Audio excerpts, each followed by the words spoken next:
Forkast News is your gateway to all things blockchain. We do the deep dive and the due diligence on the blockchain projects and platforms that matter, because we aim to be the most reliable source of intellectual discourse and insight that inform, educate, and bridge the gap between the blockchain industry and the mainstream.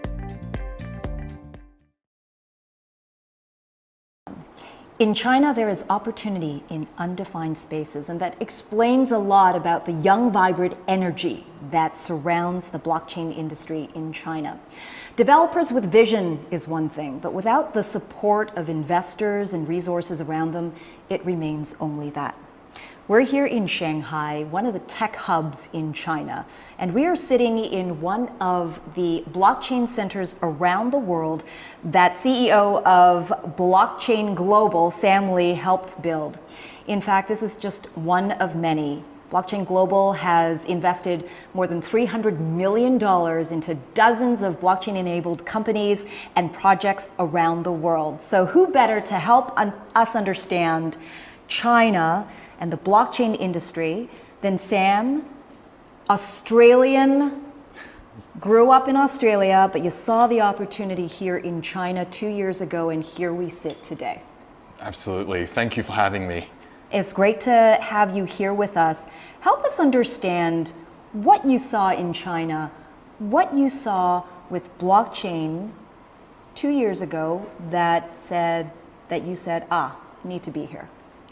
Well, we first start with wherever there is talent, and China, having been the epicenter of the Bitcoin mining boom, the exchange boom, and subsequently the ICO boom, has gathered a lot of talent and capitalized a lot of opportunities and technology. Now, these talent and technology, however, lack the regulatory clout in order for that rubber to hit the road. And as an Australian company that has successfully worked with regulators, especially in Australia since 2014, creating tax laws, accounting standards, as well as blockchain standards through Standards Australia, ISO standards, we were successful in bringing a lot of that kind of regulatory framework to many, many markets. And we saw when we could put talent from China with regulation from Australia, that was a very dynamic coupling of activity and value. I want to understand that you come from experience from the Australian regulatory space, yes, right? Yes. And so that you're applying that regulatory framework to talent pool here in China. Yes, that's well, right. China's regulations have also evolved since 2014. They've shut down the mining, they've shut down the ICOs, they are shutting down the crypto exchanges. So in the context of that, how is Chinese policy shifting and shaping blockchain innovation in China? So the capability of building on the blockchain is not something that you can build overnight. And because of all the wealth and capital that came into funding a lot of exciting blockchain opportunities in China, we have a real expertise that was what attracted us to China in the first place. We have actually got over 240 regulated exchanges registered with AUSTRAC, which is the Australian government anti-money laundering body. That means that Australian regulated exchanges actually take up over 80% market share of all regulated exchanges globally. What that meant was there was a significant arbitrage for us to take Chinese talent in building blockchain-enabled exchanges and subsequently deploying it into an Australian regulated framework. And with that, there was a real ability to capture and create jobs in China from a technology front and in Australia from a legal and regulatory front. Yeah, we've been talking to so many young people. We've been talking to so many people in the blockchain industry here in China. And the one thing that, is hard maybe for an outsider to understand is really what motivates, what drives, what's in their heart, what's on their mind. What do they see about the blockchain industry that excites them? And that's something that you see every day. Yeah, well, blockchain is the buzzword, and there's so many adults that don't understand anything about it. And it's, I guess, really funny. Just like the dot-com bubble, we've all been through it, where you have these young people saying, I now know more than you, and I'm going to teach you. So it's actually a great way for intergenerational education, as well as, a give and take between, the son or daughter and their parents or grandparents. And what we find is children in China, they're not familiar with the concept of physical cash. It's all digital to them. Even if you have a 6-year-old, that person has got a smartphone with a WeChat wallet. Yeah. And that can translate into a blockchain-enabled wallet that people can then use to pay for a vending machine, pay for food out of a vending machine, or pay for a couple of rounds on a computer, one of those. Old school, arcade machines. Yes, exactly. yes. So that is an exciting interaction that kind of leaps across very well. And because China's already gone digital into how they interact with things on a value basis, blockchain-enabled tokens is something that they get very, very quickly. And we're here to take advantage of that and provide the necessary education through the Blockchain Center as a not-for-profit to drive this kind of dialogue in primary school and secondary school programs. So what do the kids want to know about blockchain, and what do they want to understand when they come to learn? The easiest way for us to explain blockchain is we see this as a technology that allows everyone to issue a token of value that has a consensus of value based on whatever the friends and family are willing to pay for it. So this is how we see trust being built in the future. It's not just amongst governments issuing currencies or a gold certificate that everybody trades off that has value for 5,000 years. We're talking about peer-to-peer interaction between value I create and you create. Yeah. Why did you come to China? What was the opportunity that you saw? The breadth of talent in China is what really attracted us, because although regulation in the blockchain space has not really been the strong point of the Chinese ecosystem, and we completely understand that the central government has, of course, 1.4 billion people to kind of juggle. So that is fine for things to happen slowly. But what we want is to leverage the talent pool that has been created through these tech giants in China, and then leverage them into the blockchain space and export it overseas. And so what are you exporting? What kind of ideas are you exporting from the talent pool here in China? The opportunity for us to export Chinese blockchain capability is that we could build things faster, cheaper, and quicker than anyone else in the world through the existing payment and technology expertise that China has. Apply that into blockchain, layer on some smart contracts and some blockchain sexiness, and you have an explosion of allowing any country outside of China to build a solution similar to WeChat that is secured and custodied and transparent on the blockchain. And so really what you're leveraging is this enormous speed in which China has adopted fintech, has a talent pool of developers and coders that support that, and then kind of be like the back engine to whatever product that can be exported and used in any other country. That's what it sounds like. Yeah, absolutely. We want to have the rest of the world experience China's payment technology, but regulation in these part of the world struggle to understand that payment technology really requires regulatory approval to digitize value. And I understand that a lot of regulators are here to protect end consumers, but that is also stifling innovation. So through the blockchain, we're able to more easily prove to regulators that the tokens are backed by real value because of the transparency and the limiting of supply or the management of the treasury to ensure that we're able to create a WeChat-like payment solution in any country in the world. Is it easy for you to find projects that you want to invest in China? Well, in terms of investing in China, we definitely have made numerous investments on the equity side.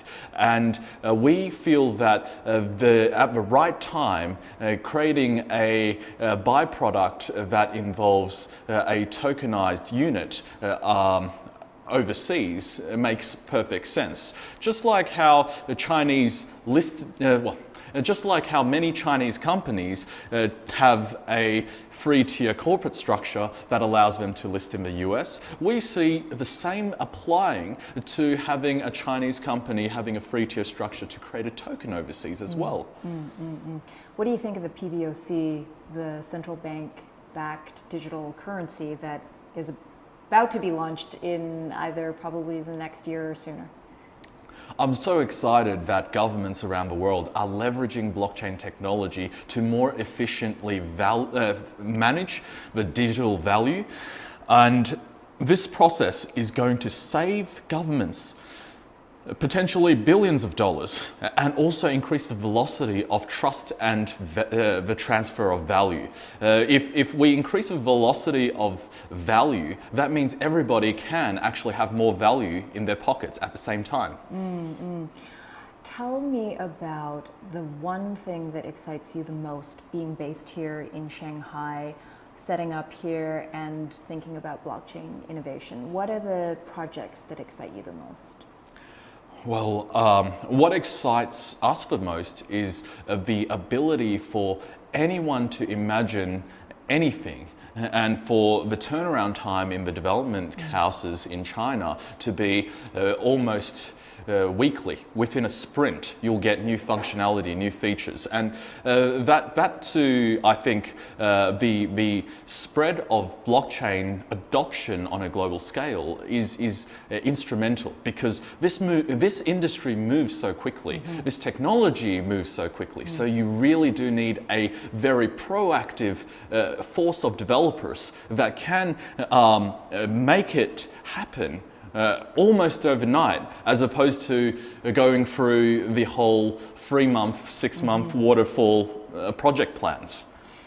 How does China compare then in terms of speed of talent and speed of evolving functionality to European teams, to American teams, to even Australian teams, in your point of view? Well, Chinese blockchain talent has been evolving as the new features and functionality that BAT, the large tech giants in China, actually build as well. So if you look at the velocity of capital in China, it's faster than anywhere else in the world because not only because of the population density, but also due to the digitization of value. And now, this kind of experience would increase the economic activity in any country that adopts it. So what we want to drive is these countries having the right framework for us to deploy and copy paste the technology outcomes that Chinese people have benefited from into these, of course, Western sphere of influence. Okay, so if I were to understand this, and correct me if I'm wrong, that in a country of 1.4 billion people, the technology has evolved at such a speed that proof of concept is happening all the time, right?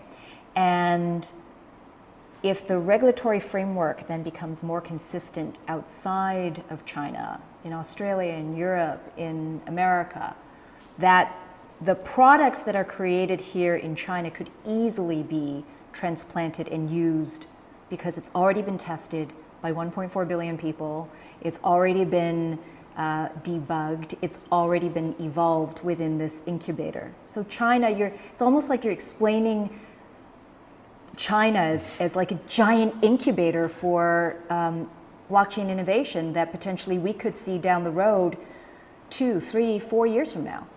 Yes, and what is a good example of this technology in action is we've got ATMs, vending machines, coffee machines, gaming machines, all accepting tokens.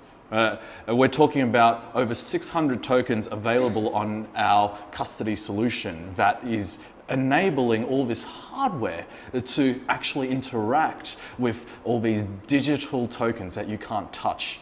This kind of realization that blockchain is real by getting your coffee or getting a bag of chips from a vending machine is what we have exported from China. And it is going to be even more crazy with the ability to use facial recognition and to issue loyalty and rewards points for instance, employees who turn up on time, or the ability to scan your face in 10 times and get a free coffee. So that is, I think, where the rest of the world can benefit, because what we're talking about is the next level of incentivization and the next level of gamification, and it's already happening in China. Right.